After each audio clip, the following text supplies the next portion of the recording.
Hi everyone! Check out this awesome Music Lab game called Kandinsky.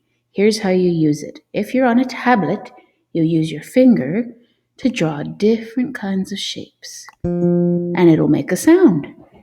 If you're on a computer, you need to use your trackpad. You can make circles to make faces.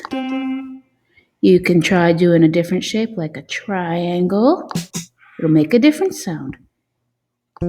Other lines do other things. Circles.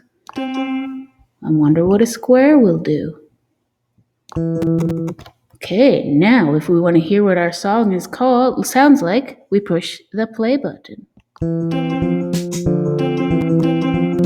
Cool.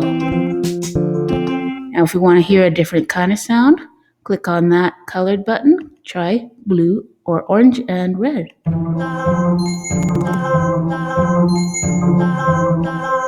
What about this color?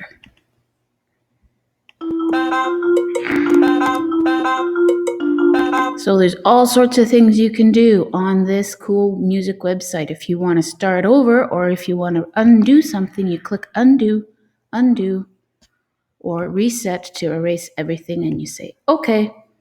So that's the Chrome Music Lab Kandinsky. I hope you have fun using it.